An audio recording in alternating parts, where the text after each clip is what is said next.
good afternoon. You're watching Closing Trades on ET Now. I'm Anisha Jain. With me is Aman Dubash. And I have to say that today it's not as bad a day as we saw yesterday, and that's because we're almost in the green now, very close to the highest point of the trading session, above the 17,600 mark. There's a definite outperformance today when it comes to the broader market. The small cap index, for instance, is up 2.25%. The mid cap index is up 1.3%, and the advanced decline ratio is clearly favoring the advances, with almost 1,500 stocks in the green versus 500 in the red. So the breadth of the market is a lot better than what we saw yesterday.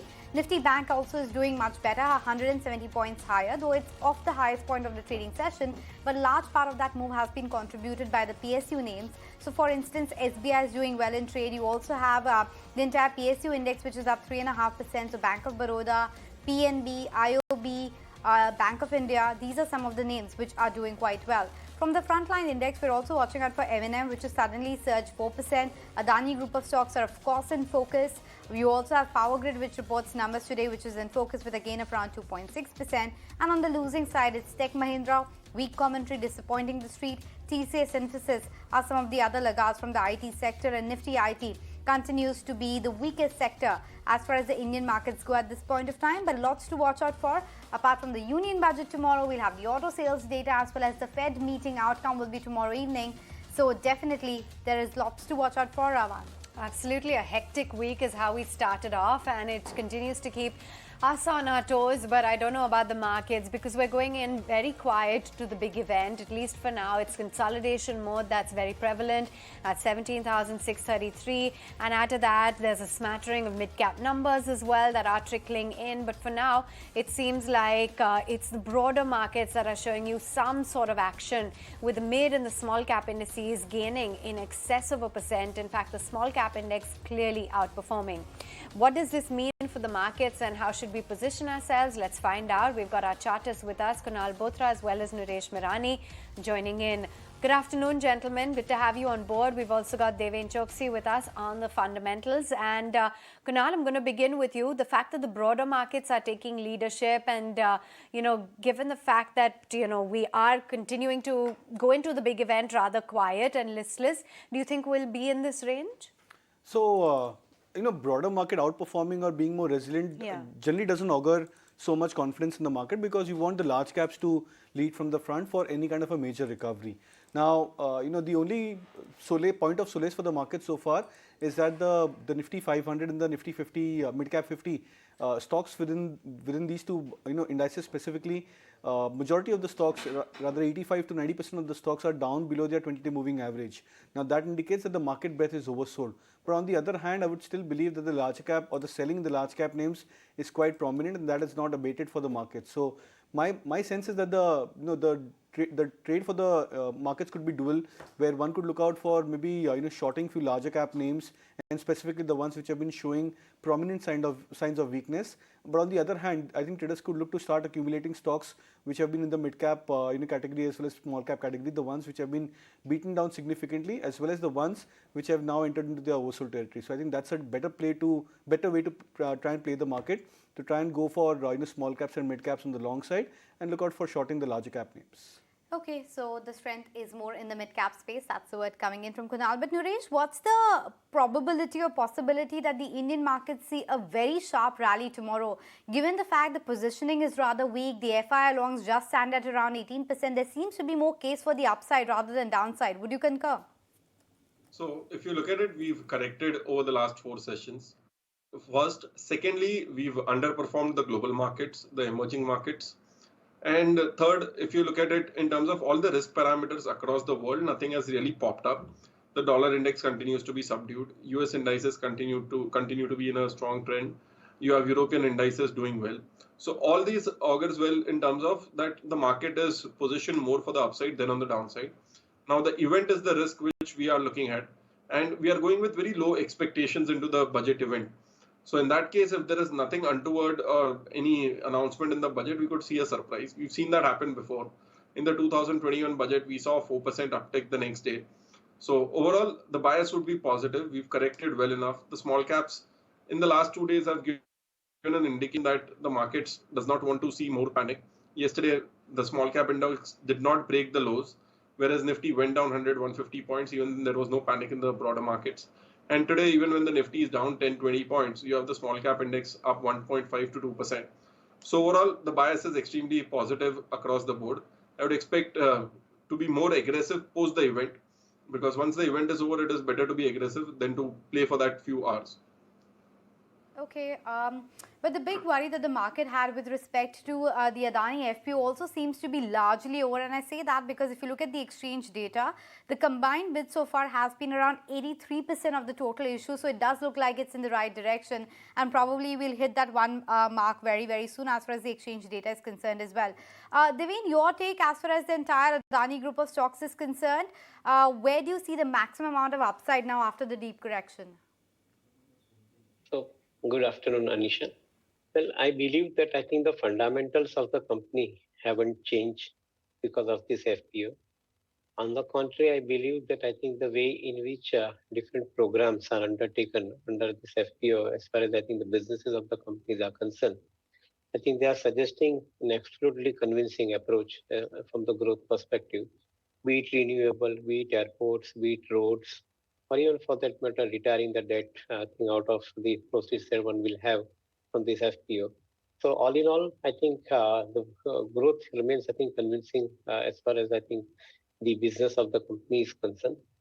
On the group side, I think most of the stocks are generating significantly large amount of cash. At the group level, probably you are talking about $8 billion worth of cash generation to EBITDA in a year. In my viewpoint, I think this is a positive thing, because any infrastructure assets, when they start producing cash, they produce the long-term visibility of earning for the company. And that's what I think I find most attractive in this entire proposition. If I have to select few, maybe I think my choice would be to buy first, I think the ports, and I think transmission thereafter. Maybe cement business, since I think the stock prices have come down, remains attractive because we believe that the cement as a proposition from the business perspective remains extremely strong given the kind of India infrastructure growth story. So selectively, one could possibly add into these particular companies from the investment perspective. All right, just walking you through some of the stocks that are in the news in today's trading session as well. A lot of result reactions within the mid-cap arena, so let's address some of them because you've got the stocks reacting to it. NIIT, for instance, came out with a pretty healthy set of numbers. Revenues on a sequential basis came in higher at 455 crore rupees. Profits as well grew to 55 crores. The stock duly reacting with that nice 9% bump up. Ditto with Century Textiles. You have the revenue growth, which has been strong. Net profits as well. Margins, though, are a little bit soft and have declined, but it seems like the street is clearly giving it a big thumbs up. Another one you've got is Power Industries, a strong set of numbers, and the stock is up a solid 19% as we speak on the back of a healthy revenue and profit growth. And Hester Bio, where the revenues have come in at 75 crores and PAT at 12 crores versus about 8.3 crore rupees. 1871 is where the stock is currently at. Tech Mahindra as well continues to remain in the spotlight. Do remember the company came out with its quarterly numbers yesterday post-market hours, pretty much in line with what the street had penciled in. The demand outlook remains good, though the management has acknowledged that softness will continue for many quarters, and that is why the street as well is looking at the stock from a slightly tempered point of view at 1,013. And then the Adani group of stocks, well, it seems that as the companies continue to lose quite substantially in terms of their market cap, it's a little bit of a mixed basket as to where they stand. Some recovery in Adani Enterprises today as the FPO closes. You've also got Adani Ports up to 2.9%. Adani Power continues to languish in today's trading session as it seems that the Hindenburg report continues to have ramifications on those stocks in trade. So those are some of the newsmakers in today's trading session, and Anisha, lots of stocks as well reacting to price volume action and on the volume side. Oh, well, yes, but let me just address a few more numbers that came in the last half an hour. So, Power Industries, pull up the intraday chart of that counter. It's now sitting with a gain of around 19% after the numbers were much better than expectation. Look at that massive surge on that counter, 20% higher with decent amount of volume action as well. Godrej Consumers is the other stock wherein the numbers are a tad bit better than expectation. So, we are watching out for that as well. Though I don't see much reaction as far as stock price is concerned, 1% higher. And for Sun Pharma as well, the numbers are broadly in line to a tad bit better than expectation. There was a beat of just around 100 crores at the bottom line level versus what street was expecting. So Sun Pharma is also in focus on account of that, 1.5% lower. as far as our Sun Pharma stock price is concerned. But talking about some of the counters which are buzzing on price volume action, Patanjali is one stock which has been hitting lower circuit. In fact, for the last 3 sessions, it's been down 5% on each day, and it's hit a 7-month low today on an intraday basis. Even if you look at BHEL, that stock has actually seen quite a bit of surge. Maybe a bit of pre-budget momentum is what we are seeing, because this is the biggest single-day gain that we have seen on BHEL in the last 1 month, a solid gain of around 5%. And Ratnamani Metals has also seen a breakout from a 4-month range and has hit an all-time high level on an intraday basis, and pretty healthy volumes, 5 times the usual average. Nuresh, your take regarding some of these counters, BHEL, Ratnamani, Patanjali, result reactions that we just spoke about, specifically Apar Industries? So BHEL is interesting. The stock has a tendency to keep correcting and then making a bounce back. So the stock has corrected from 90 odd levels back to almost 70, 74. And the last bottom also in December was around the 74 mark and has started recovering. So on dips, this is a buy. Once it crosses 84, that is where the momentum will increase much more. So BHEL looks interesting in terms of all the names. And Ratnamani is another one, because that is a stock which has continued to be in momentum, slow and steady uptrend. And the whole saw pipe sector as such has been doing well, whether it's a small company like Jindal Saw. So Ratnamani Metals looks interesting in the other way in terms of a buy on dips. It has already given a breakout into a new all-time high. But any dips back to 2100, 2120 would be a good zone to buy. All right, that's the view coming in on some of those result reactions. But in the meantime, as we are continuing to keep our eye on the budget and what could perhaps come out from the finance minister come tomorrow, we interacted with the MD and CEO of the Times Network, M.K. Anand. Let's hear out his take as to what he makes of the big event. In less than 10 days from now, Union Finance Minister Nirmala Sitharaman would stand on the floor of the Parliament and present her 5th budget. But more importantly, this is the 3rd budget after the COVID. The last 2 budgets were focused on revival and survival. But this time, it could be about flourish. Our positioning at ET now is the leap forward. So if India has to take a leap forward, looking at the global backdrop where there is fear of inflation and recession, what should be the priority? What we should expect from the finance minister? And let's discuss that. Let's debate that. And let's really mull over that with a very special guest. It gives me great pleasure to bring on board the Managing Director and CEO of Times Network, our own network, Mr. M.K. Anand. So nice to have you in the hot seat. Thank you, Nikunj. My first question to you, MK, would be that the backdrop this time is strikingly different. Last 2 budgets were centered around revival and survival of the economy. What do you expect from this year's budget? I think FY23 has been a year where India has seen great positive steps. We have, I think, laid a base for a major consumption boom. If you look at credit card outstandings and personal loans, etc., that book has been continuously increasing by the month. It sort of almost looks like the 70s, 80s US in that sense, which is already visible in the last few months in terms of higher than budgeted tax collection, which has never been a situation, on a continuous basis in India. This obviously also was, the government also in FY22 budget kept provisions for high capex and subsidiaries. The year also saw a fair amount of global fiscal consolidation post the pandemic, and obviously due to other impact of other actions by various players, higher commodity prices globally. I mean, this is the backdrop in which the FY23 year went for India, and in that India has done a fantastic job of achieving almost 15% nominal growth and being within the target of 6.4% fiscal deficit. And that's the base from which we are operating. And I think that is now giving to an FY24. I mean, before we get into the budget, what are we expecting in FY24 as a year? We see a potential recession in the US if fiscal consolidation continues. And I think if I was the finance minister, I would look at it as a worst case planning and therefore look at it as that will happen, and which means that Indian exports could suffer, and therefore there could be a negative sort of a headwind in that. However, against that, you will also have the potential of commodities easing globally. And one important factor is China is going to be back as a buyer and seller in the international market, which could have ramifications on our overall performance. Now, this is the backdrop in which we have the FY 24, the financial year 24 budget, and within that, I think we should be looking at the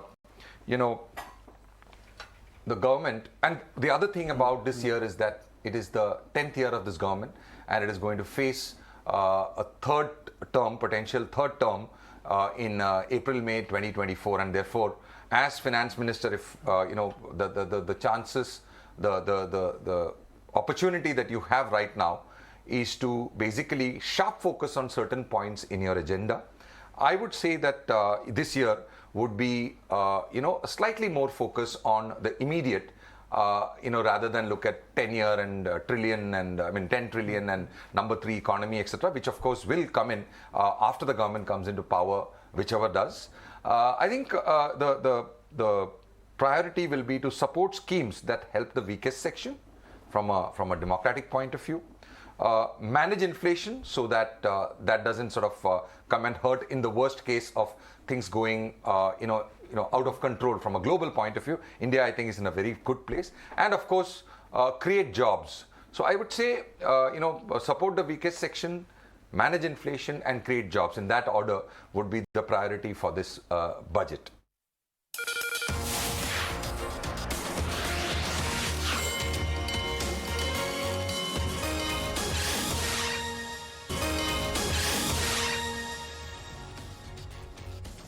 Welcome back. Still tuned into Closing Trades. Let's reconnect with our guests. We've got Devin Choksi as well as Kunal Bothra and Naresh Mirani in conversation with us. And Devin, what's your outlook when it comes to the entire rural theme, given that, it is expected to be a budget that could give a significant boost to a number of rural infra schemes as well and spur the rural demand sentiment.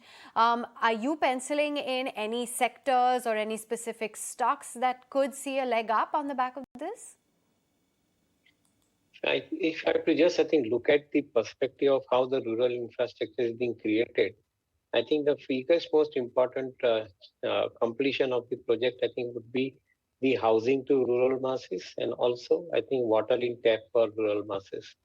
Other projects like, electricity and gas, which has been delivered. So probably, these two areas are going to be the significant driver of allocation of funds as I see it in this particular budget.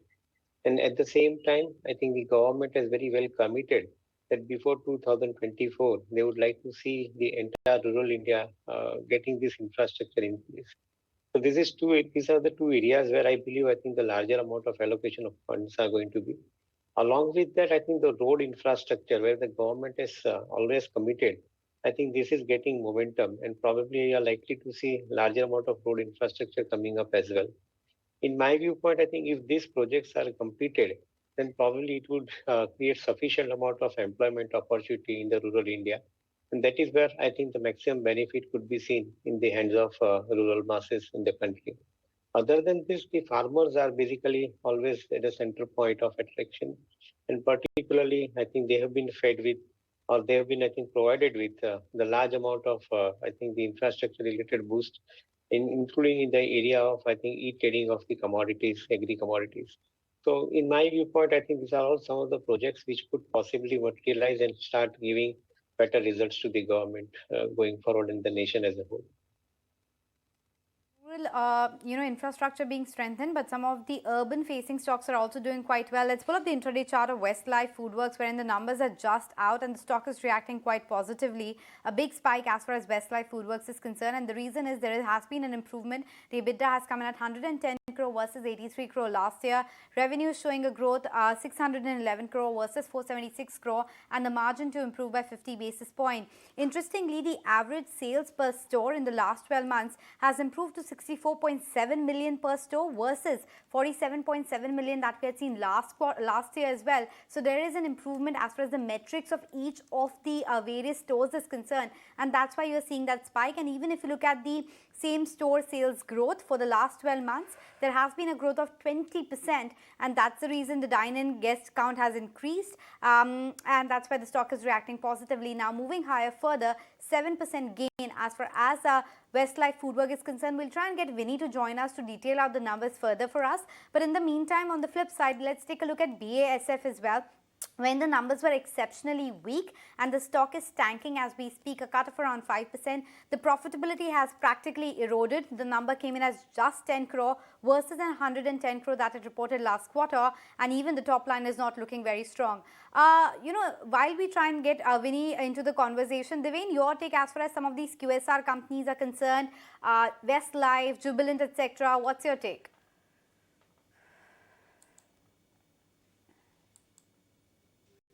Devin, the question is for you.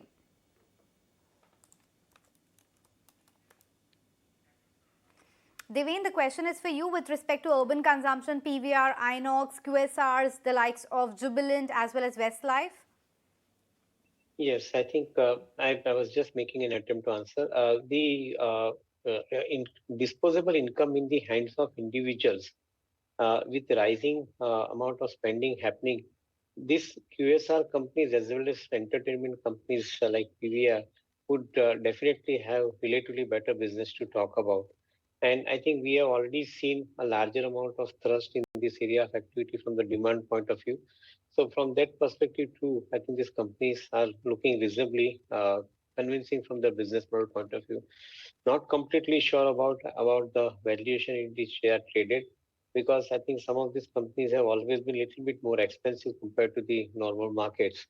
However, I think in a corrective downside or a fall in the market due to any reason, I think they become attractive opportunity to buy, because consumption theme remains absolutely convincing and strong going forward in the current year and thereafter as well. All right, Devin, appreciate your time. Thanks much for joining in and giving us your analysis on the markets. Kunal, let's get in a quick take on Westlife and your closing strategies. So I think Westlife is a stock which has been trading into more of a range. I think in the last 2 weeks of charts which I had seen, the stock was trying to form a base triple test towards that 680 mark.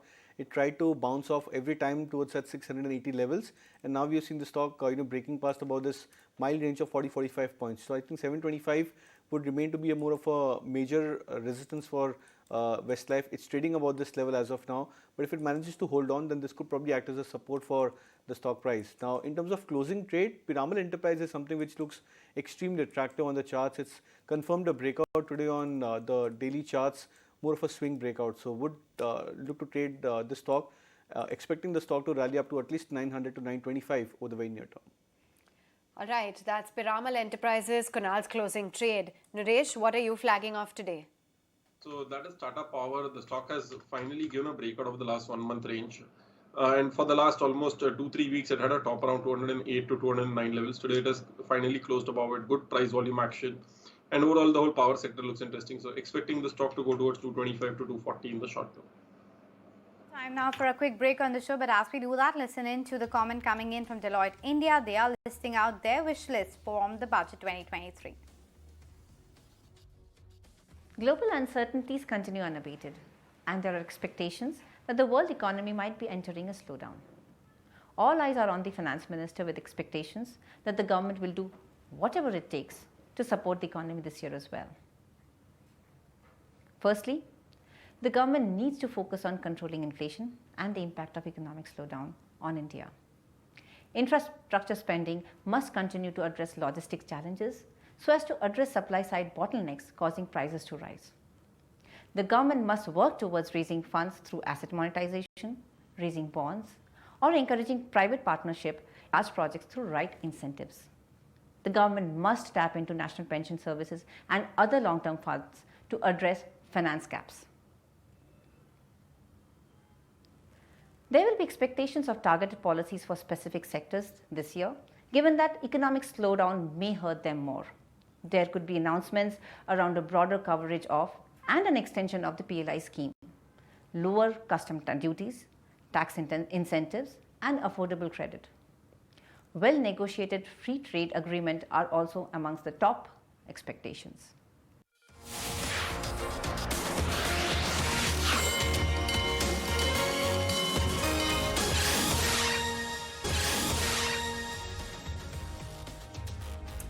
Welcome back. Well, in terms of the other movers, KPIT Tech is up 8%. I think the company reports numbers today, if I'm not mistaken. So 8% are ahead of that. You also have Suntec Realty, which is up a good 8%. Gujarat Ambuja Exports is up as much as 13%. And Kalyan Jewellers too is sitting with a gain of around 11 to 12%. Not sure if these companies are expecting anything out of the budget, but there's a definite momentum built up there. On the losing side, Laurus Labs is reacting to earnings. Varun Beverages, BKG, as well as Minda Corp, etc. are seeing some sort of cuts as well. Let's welcome on board Dhananjay Sinha to make sense of what's happening in the markets as well. Dhananjay, hi, good afternoon. Thank you so much for making time and speaking with us. Well, the biggest talking point, of course, is the budget, right? Tell us the top 2 or 3 themes that you're watching out on account of that. So I think the budget is in the context of a sort of a slowdown as far as the corporate performance is concerned. The economy is also sort of showing a certain amount of recovery, but it's a very modest recovery. I think we are looking for demand support or other supports from the government. I think the key questions that we have is essentially to do with the rural segment, where there has been a marked slowdown over the last few quarters. Urban centers have been doing well, but I think there also things are peaking out, so the thing is that there are prospects with respect to the tax situations also, because we have seen that the indirect tax levels or incidence of indirect taxes are very high. So I think that is actually keeping the demand side weak and fragile. So I think whether there is going to be a respite out there, how the government really wriggles out with the current scenario. It is possible that the real GDP growth would be, the nominal GDP growth next year would be fairly modest. There can be a fairly significant decline or deceleration to something like 8 to 10%. So how does that impact the revenue collection? How does the government allocate between revenue and capital expenditure? Those are the things that we will be watching, and we have, of course, the global headwind. So I think it's a mix of a slowing economy this year. There are constraints on tax revenues, there are constraints on demand side, whether there'll be a respite to the rural sector, and especially the lower income category where the demand resuscitation can happen. So I think all those things will be expected on the budget. So we'll wait and see what the priorities of the governments are. This year, I think the fiscal deficit containment is what the government appears to be trending towards. How strongly would that be? Whether that impinges on the overall spending or not is what we'll be looking for. Keep an eye out on UPL's numbers. For now, it's a little bit below in terms of the PAT performance at 1,090 crore rupees. We were working with a number that was a little higher, close to 1,255 crores. And do remember, the company had undertaken some price hikes in the first half. That is going to start reflecting. The stock for now continuing to quote higher by about 1.5%. We'll wait for the margin picture as well as clarity on revenues. But some other numbers are certainly of market interest. You had Westlife, which posted a pretty healthy set of quarterly numbers, and we'll also be watching out for Britannia. Let's take it across to Vinny, who tracks the sector and joins in with all that analysis. Vinny. Absolutely. Look at Westlife's numbers coming in. Sales also very strong growth coming in terms of the sales of the company. Sales stood at around 611 crores versus just 476 crores last year. So very good growth that we're seeing coming in for the sales of the company. Both whether you compare on a quarter-on-quarter basis or year-on-year basis, the company has seen a growth coming in the sales. Now, other than that, also the profits of the company are also seeing a growth coming in. 36 crores is what the profit of the company stood at. Margins seeing an improvement coming in this time as well. 18% is what the margins is at versus 17.5% last year. Obviously, in terms of the reported SSSG number, that's the same source sales growth, they're seeing a 20% YOY growth is what they've reported. Obviously, on the back of the significant consumers that are actually coming back in dine-in guests as well. So dine-in has surely seen an increase coming in overall for the company as well. And Westlife has opened up 6 new stores in Q3 FY23, and they've seen the highest ever sales in the month of October to December, which is surely a good number coming in for the company. So yes, Westlife surely a strong set of numbers that is coming in from the company today. But what we're expecting in terms of Britannia, and a decent set of numbers we could say coming in for Britannia. We'll be watching out for the the numbers tomorrow. We are expecting a revenue growth of around 17% coming in. Mainly, it will be a pricing-led growth this time around, and volumes are expected to be coming in at around mid-single digits. So 4 to 5% is the volume growth is what we're expecting coming in. Other than that, what will be leading the volume growth this time around, supporting the volume growth, is going to be something that is a distribution network that they're starting to increase in the Hindi belt, as well as the market share gains is what analysts are expecting to see coming in from Britannia as well. Margins expected to see an improvement sequentially as well as on a year-on-year basis, where it's seeing an improvement coming in the margins. Year-on-year basis, just a 30 basis point expansion in terms of margins, because mainly, yes, we're seeing an increase coming in the raw material prices, but what will be impacting the, what is supporting the margins is the price hikes of the company. So that is why margins are expected to see an expansion. So overall, watch out for the commentary coming in from the management in terms of the rural demand, anything in terms of the outlook for the raw material costs that they have specifically, and anything what are they saying in terms of the development in adjacency portfolio is an important factor to watch out for from Britannia. Okay, Vinny, thank you so much for that. So we'll watch out for all of those details coming in from Britannia. For now, decent numbers coming in from Westlife. But talking about the entire food and the platform company space, we have Zomato, which is suddenly spiking. I think that's up around 5 to 6% as we speak. You also have Policy Bazaar, which is seeing a decent traction. So an up move there as well. So some of these new age tech companies per se are seeing quite a bit of positive reaction. Dhananjay, your take as far as the entire space is concerned, what would be your top bet? So the thing is that we don't have coverage on this sector, but I think we are positive. I mean, I'm positively, I consider this space positively from a medium to long-term standpoint, because I think there is some amount of rationalization that has happened within this space with respect to valuations.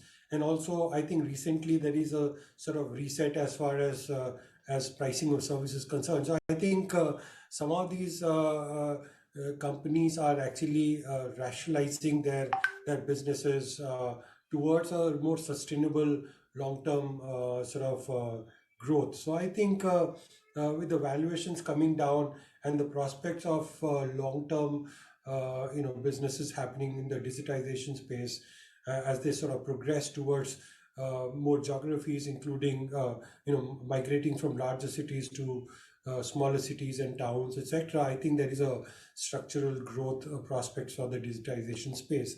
So I think these platforms will continue to do well. One has to really look at the valuation at some point of time, at this point of time. But I think these can create long-term value at some point of time. Yeah. In the meantime, officially, as far as the Adani FPO subscription figures is concerned, it's fully subscribed. It is 1.02 times, wherein the employees have made a subscription of around 0.5 times. The retail individual participation has been a tad bit lower at 0.1%. Let's pull up the intraday chart of Adani Enterprises, please, and let's take a look if there is any reaction. We had already seen a bit of an intraday reaction coming through. At least it's holding on to a gain of around 3%. So as I was speaking, for the employees, it's been subscribed 0.5 times. For retail, it's a tad bit lower at around 0.1 time. Though if you look at the non-institutional investors, they have put in a total bid of around 3.2 times than what the subscription figure invited was for. And the QIBs too have subscribed 0.97 times as far as Adani Enterprises is concerned. And the anchor book, we had already seen that there was a very good demand coming in. And now officially speaking, we have the data coming in from BSE and NSE as well. That has been fully subscribed. Dhananjay, your take regarding the Adani group of companies. There was this worry and nervousness in the market. Do you think now that will be out of the way completely and things will be back to normal, talking about budget, FOMC and the other triggers? The drag that has happened because of this revelation on the Adani group is something that the market has been grappling with. But I think the exposure as far as the institutional investor is concerned is actually limited to few Adani stocks. So I think it is something within the domain of the retail investors whether they would want to continue in that space or not. My sense is that it will still take some time for investors to gain confidence from a medium-term standpoint. I think there are certain news with respect to the regulators, how they will look at things and stuff. So I think till clarity emerges on that, I think people will kind of remain sort of cautious in that space. But I think the bigger story would be would be relating to the budget, to growth, and what's happening globally, what's happening to global rates, etc. There is a lot of optimism with respect to the US Fed rate and the implication for emerging market flows. I mean, we have seen the commodity prices are sort of rising, and there is some risk on that has been happening as far as emerging markets equity, particularly in India and China is concerned. I think what happens to global This is breaking news on ET Now. Mighty relief for the stock market, which is that the Adani FPO has been oversubscribed.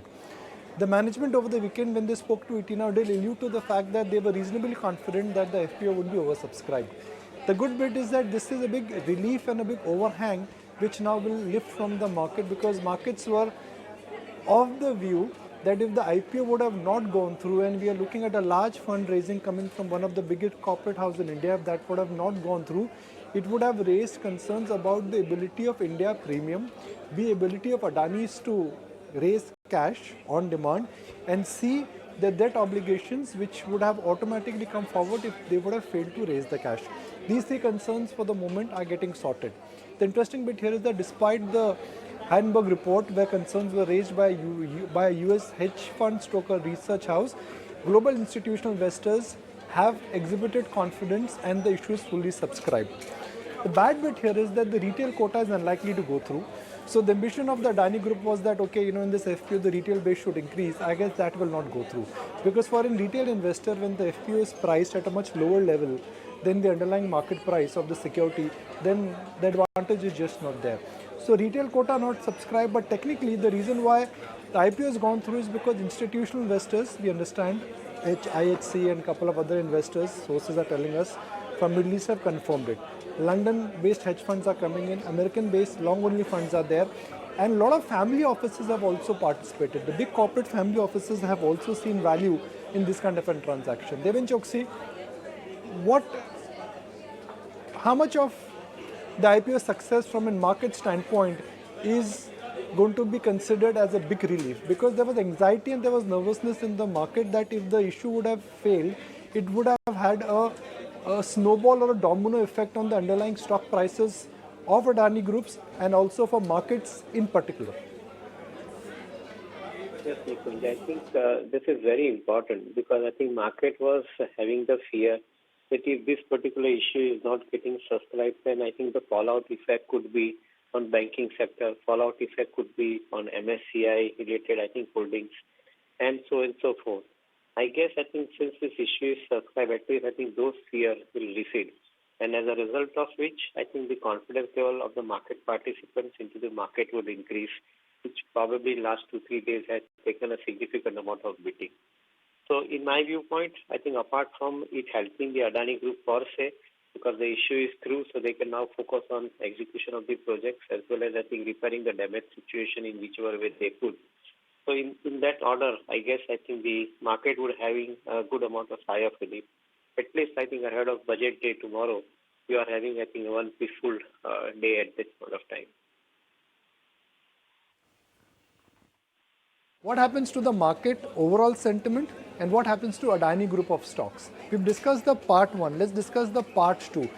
Do you see a reversal in Adani group of stocks? Could it be a V-shaped rally? Or it may not be a reversal, but they will sooner than later now start making a base. So individually merit based, I think companies will start recovering the prices. I think some of the companies have hit the lower circuits because of the fear of selling coming in through the MSCI related portfolios. And I think that particular fear, if it recedes, then some of the companies would have the recovery. I don't know about the V-shaped recovery, but I think definitely there would be a smart recovery and stability in the prices. Whether it would reach all-time high again, I think that will be a time-driven activity, not immediate activity. But fundamentals of the company is one important part, Nikunj, here. The fundamentals of the company is due to all over the turmoil which has happened, haven't changed, and I think they remain pretty convincing. So from that perspective, I believe that I think it would be natural for any long-term investor to come to India market and probably buy these infrastructure assets which are available at a corrected prices currently. Really appreciate your time.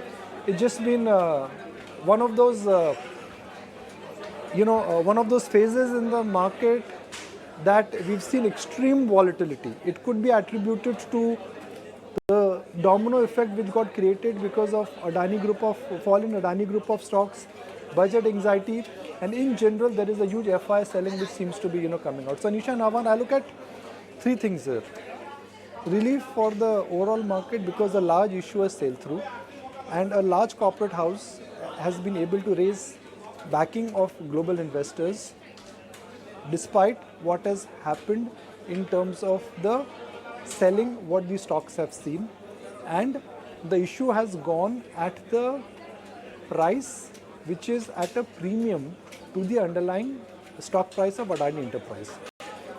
Second, this also in a sense is good news for the banking sector per se, because along with Adani group of stocks, private banks and PSU banks, and especially banks like SBI, PNB, Bank of Baroda, BOI, which have a large exposure to Adani group of stocks, they also fell. Automatically, the concerns in the PSU banks were centered around the what if concern, that what if the Adani group is not able to repay their debt, and what will be the collateral damage of that on the lending books of the banks. So you are also seeing what could be called as a mighty short covering stroke a pullback rally in some of the PSU banks also, starting from SBI right all the way up there, Bank of Baroda, Bank of India. So more than anything else, before budget, the fact that this entire fundraising has gone very smoothly, I think it's from a sentimental point, from a real market positioning point, I think it's a mighty relief. Back to you guys in the studio. Nikunjan, what you're pointing out is exactly what's happening in the market as well. Of course, the Nifty is at the highest point of the trading session at 17,674. Bank of India is up around 6.7%. Bank of Baroda is seeing quite a bit of surge. PNB, IOB, etc. are the other names which are doing quite a bit at this moment. But Nikunj, if you're still with us, wanted to understand from you, given the fact that there is a lot of volatility that we have seen over the last many years when it comes to budget, the positioning of the market is quite light ahead of that, and the biggest worry that the market had with respect to this Adani FPO is out of the way. What are the chances that we see a massive rally? Okay, what are the chances that we see a massive rally come tomorrow? And that's the question that I'm going to pose to Kunal as well. Kunal, now it seems that a lot is turning in favor of the Indian markets. Would you want to take a, let's say, long position at this point of time, a fresh position if at all? Well, stock specific, yes. Index specific, I would still be a bit iffy in initiating longs, because I think on the budget day, the volatility may not be subsided to a very narrow kind of a trading range. We've seen heightened volatility on the budget days, and swings of 200, 300 points on the index, specifically on the Nifty, could not be ruled out. So I think in that regards, I think taking an index futures positions could be a bit risky, but I think trading in options could be a better play. Even the IVs, the volatility index is not extremely high. We're still at 16.5, 17 odd levels for the India VIX, and that's an average level of volatility specifically towards an event. So I think that's also one of the reasons why I would probably prefer options rather than futures. So let's get in those BTST calls then, as we're just about 5 minutes to the markets wrapping up the day and even the month. And Kunal, what is it that you're tracking? So I'll go with a couple of buy calls on stock specific. First is Piramal Enterprise, which I flagged off earlier. Targets to be kept at 900, stop loss 825. And the other would be a buy on Trent. Now this could be interesting because the stock has been correcting over more than 30% over the last two to 3 months specifically, and I think now at current levels of 1200 approximately, it's come back towards a deep oversold territory. So the risk reward is extremely favorable to initiate a buy at current levels, would suggest targets of 1300 over the near term, stop loss at 1145. It's a buy today, sell tomorrow call from Kunal. Trend, target price 1300. Naresh, let's get in your BTST recommendation. So continue to like the power sector. First is the buy on Tata Power, which is going to break out above the 210 levels. A stop loss at 209 and a target price of 220. Second is a buy on NTPC, which again is given a short-term breakout above 170, 71 levels. A stop loss at 169 and a target price of 178. Higher for the small cap index as we speak. It's clearly going home with a pretty stellar gain close to the highest point of the trading day. And some interesting movers, of course, include the likes of EID Parry, Glenmark, Bharat Dynamics, Balaji Amines, Metropolis, as well as Reddington. Dhananjay, your top bet within the entire defense space? So I think the defense space has actually been correcting. I think this sector has done fairly well. So we have BEL and HAL as within our list. But I think at this juncture the valuations are fairly high. There can be some corrections, but we are positively inclined. Maybe a 5% decline, if that happens, I think that can be a position to consider. HAL are the top bets from the defense pack, though the valuations are now quite a bit of sticky and at a premium. But Naresh, as far as the entire auto space is concerned, tomorrow, of course, we'll get the auto sales data for the month of January, and it will keep those stocks in focus as well. What are your top bets from the entire auto pack, two-wheeler or four-wheeler? So in four-wheeler, we've always had a positive view on Mahindra and Mahindra, and if you look at it, even today, the stock has hit a new all-time high. So clearly, M&M continues to be the leader, but watching out for Ashok Leyland. There is a stock which is trying to make a breakout move at 150-52 level. So the next bet would be Ashok Leyland. And apart from that, any dips going forward, Tata Motors is another one which has created a bottom and starting up a trend. But as of now, M&M, Ashok Leyland at current prices, and Tata Motors on dips. Leyland and Tata Motors. Dhananjay, thank you for sharing with us your outlook on the markets. Let's sum up then the trading day and the month gone by. 2.5% is what we've shaved off for the month gone by on the frontline index, though a lot of the damage that we've seen has come, I think, in the past few trading days. Today, though, we have seen a little bit of a pullback, but flat as a pie. 17,678 thereabouts for the Sensex as well. We're up about 100 points. True action, of course, within the broader markets, in particular the small cap index near 3% gain, and for the mid cap index, it's no mean feat with a 1.5% plus gain. While IT Pharma has sat it out, there's been a lot of fervor within PSU banks, media, and even the auto basket that's packed in a punch. Take you through the top winners then. And that looks like an M&M has made it to the list, SBI, Ultratech Cement, Aisha, Power Grid, ITC as well, past 350 mark. Hiromoto, and then of course Adani Enterprises. That stock goes home with a 2% gain. Not too much of a reaction to the fact that the the FPO has been fully oversubscribed, 29.53. Bajaj Finance in the red, TCS, Tech Mahindra keeping the IT index soft. You've got Divi's Labs along with HCL Technologies and Tata Consumer in the red. Now, a whole host of newsmakers that we're tracking. You've got NIIT that came out with its numbers, pretty decent growth, and the stock seeing a massive reaction. Century Textiles, barring the margins, it's been a pretty healthy set. Westlife, it came out with a solid set of numbers, and the street giving the stock a big thumbs up with the margins at 18%, and the company seeing the average sales per store in 12 months at about 6.4 crores. Meantime, Jubilant Ingrevia, you've got the consolidated EBITDA at about 151. Sun Pharma coming out with numbers. IOC, a result reaction. Dhanlakshmi Bank came out with a decent set of numbers where the NII growth came in at 127 crores. At GNA Axles, another result reaction. Hester Bio, TCI Express came out with its quarterly numbers. BASF India, Century Textiles, as I said. So those are all the stocks reacting to their numbers. Some of the reactions from yesterday that merit a mention. You had Mazgaon Shipyard, Vedanta. They said they're going to scrap plans to sell their Indian copper smelter. PPCL, Aztec Life, as well as GAIL. Gazprom supply issues continue to hurt their numbers. Within the broader markets as well, there's been a lot of action and a whole host of stocks standing out. But tomorrow we'll be watching out for auto sales numbers. We're also in the thick of earnings. You have the FOMC later at night. And am I forgetting anything, Anisha? Something called union budget, which is the most important to you. Yes, of course. And this is your destination. We've got the biggest guests, a lot of market experts. So tune in for the budget bright and early at 7:30 a.m. on ET Now. We'll wrap it up from the team of Closing Trades. Thanks for watching.